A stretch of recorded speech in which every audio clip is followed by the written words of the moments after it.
Hey guys, it's MJ and Izzy from Endless RVing, and in today's episode of Tuesday's Tips, we are going to give you our top 5 RV travel tips. You're not going to want to miss it. Get your bag, check the tag. Decision is made. Hi everyone, so thank you for joining us. If you are not subscribed to the channel, we invite you to subscribe. If you are subscribed, we thank you so much again for joining us. So today we're going to do top 5 RV travel tips. Number 1, plan your route. Super important, right? Before you even get out on the road, this is really, really important. For us, it involves a couple things. So number 1, we plug our destination into our Rand McNally GPS. We love our Rand McNally.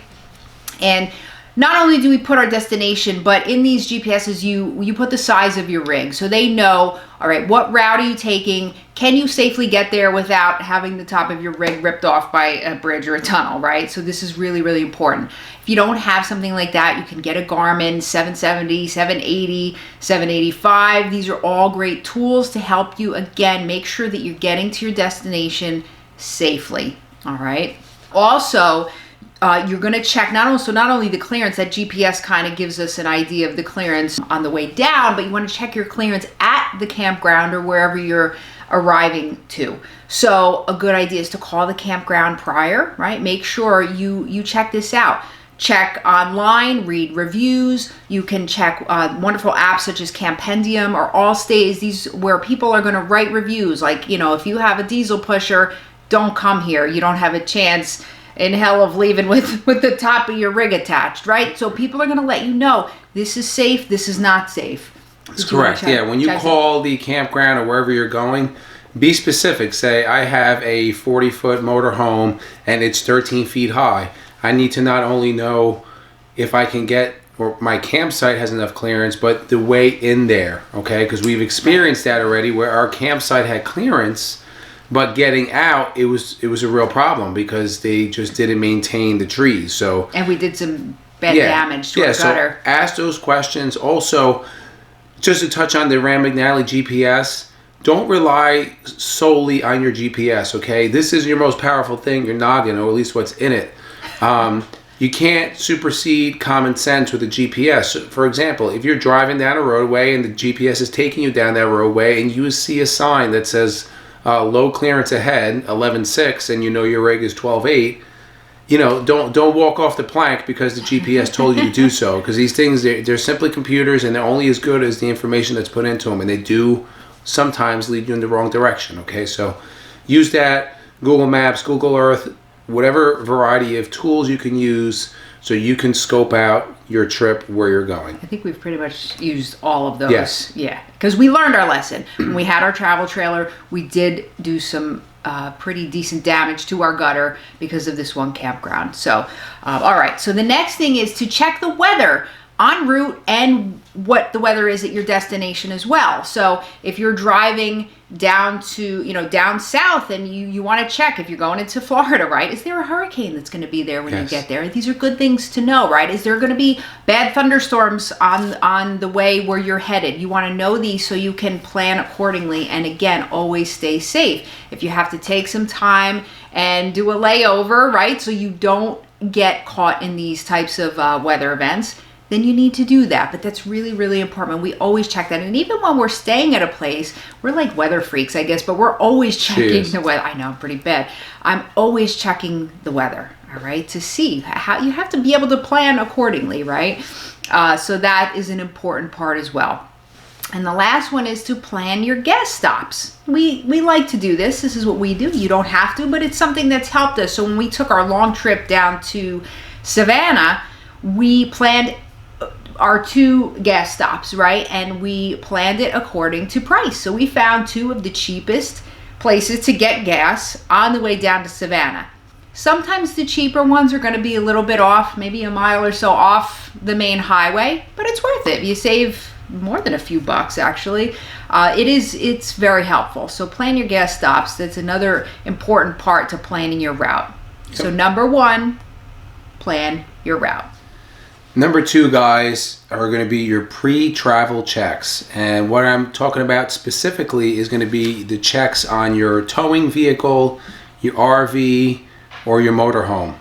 Couple things that we do, and maybe you want to do them also, maybe you don't. So with our motorhome, find a long trip, I'm going to talk about 2 or more hours. I'm going to check the oil on the engine. I'm going to check the oil on the generator. I'm going to run the generator, make sure it works. I'm going to check the tires, both the condition of the tires and the air pressure, which is very important. I'm going to do an overall walkthrough around the motorhome, make sure everything is working. Now, in season, we're using the motorhome quite regularly, so I'm hoping that when we leave the motorhome the week later, all the systems are working. But we do turn on the refrigerator the night before. We're also running, we fill up the tanks to make sure everything is running. Make sure that, or at least for us, when we travel, we have our fresh water tank at least half filled, and our black and gray water tank are empty. And the reason why we do this, because it's already happened, you never know when you may need to stop, or if you get to a campground and for some reason the water's not working in the campground, now you're stuck, right? So at least if you have some water in that fresh water tank, that's going to buy you some time, a day or two, that you can still enjoy your camping experience. So pre-travel checks, number 2. Number 3, always add at least 1 to 2 hours onto your travel time from what your ETA is telling you. Okay, so we took our long road trip this past summer. Our first stop was in Savannah. We said, oh, we're going to do it in one shot, no problem. The GPS said, I think about 13 hours, no problem. We can switch off. We'll get, do a couple legs each. Well, 13 hours became 18 hours. And, we had to stop at south of the border, and we had to stop, a million times so Izzy could pee, and for gas a couple times, and all these things, and they add up. We had to stop to eat a number of times. Right now we eat on our motorhome, but you still have to, still time that's added on. So very quickly, like I said, 13 became 18. So you want to make sure that wherever you're headed, that you are planning accordingly. So you're planning accordingly. So okay, we may need to break this up into 2 days, which we should have done. And we learned our lesson, right? We all live and learn. But we did do it in 18 hours. We got there. We were delirious, but we got there. So make sure that whatever time tells you your ETA, tack on a couple hours to it. Number 4, guys, be prepared to change your plans if necessary. Okay, so you're on an RV, and although you have some control, there's a lot of things you don't have control over. Specifically, road conditions, traffic conditions, and especially weather. Okay? And human error. And human error. We found out. Yeah, so be prepared that if you break down, you may be off the road for a little bit.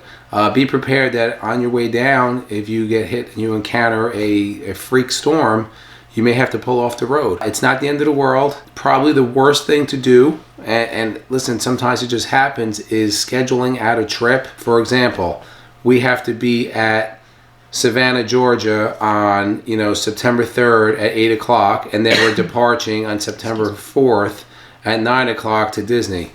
That's probably not a good idea. You want to give yourself a lot of cushion, because although happen. A lot of times things don't go wrong, they will eventually. So like our mirror. Our mirror. That took time. Yeah, or hitting traffic, or if you get a flat or a blowout, or listen, or if anything just breaks down. That you just can't drive. You just can't drive. You got to pull over. So you never know what Mother Nature and what human error is going to throw at you. So be prepared to change your plans. One other thing I want to touch on, we're going to try not to exceed 300 to 400 miles a day. That's going to be, 400 will be on the higher end. We did that last year. It's just not. A number of times. Yeah, it's just not a smart thing to do, and you're not happy when you're doing it. And the reason why we did it is because we had something scheduled out, and we're just not doing that anymore. Another thing we learned is that if you plan on stopping at a truck stop, you probably want to get there before the sun starts going down.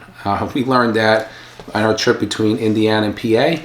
Once that sun started coming down, truck stops were packed, and we had to drive several there was no room at the several end. miles to find a place where we could park. So be prepared to change your plans. That's number 4. And number 5, have plans for extra nourishment and survival, right? If something does happen, you want to make sure you have enough supplies to live on. Food, drinks, cell phones, battery chargers for cell phones, cash. Again, if you get stuck in a storm or just something happens, really, really good idea to have these things ready at your disposal. Yeah, I always have a plan B, right? So if you're planning on going somewhere and say you break down and that your RV is now towed, well, you gotta have a plan like where you're gonna stay, or at least have the ability to stay somewhere. Specifically, like have the financial means to do so, either staying somewhere or maybe having to pay for a big repair. That's just the reality. That's how it is. You want to know where you're at all times. So if you're staying at a truck stop or you're staying at a Walmart or a Cracker or wherever, know where you are. Not like I'm at Walmart. I'm at Walmart in Springfield, Indiana, or wherever, Springfield, Illinois, this Walmart. And the reason I say that is if an emergency does occur, a fire, medical emergency, some kind of crime is occurring, and you need to contact somebody to support you, to come help you, the first thing they're going to ask when the 911 operator answers the phone, they say, 911, where's your emergency? 911, where is your emergency? So you want to be able to answer that first question, because once that first question is answered, then the emergency service are able to be dispatched to you more quickly. So number 5, have plans for nourishment and survival. So guys, those are our top 5 RV travel tips. For those of you who are new to the channel, please invite you to subscribe below. Also, in the comments, for everybody that's out there that has an RV as travel, what are your RV travel tips? What are some experiences that have happened to you? How did you resolve them? Put them in the comments. We love to read them. We answer all the questions and comments that we get. Right, these are only our top 5, and there's plenty more, so we'd love to hear them from you. If you find the video interesting, give it a thumbs up and share it if you feel so kind to do so. So for myself and MJ, we thank you guys for watching, and we'll see you on the road.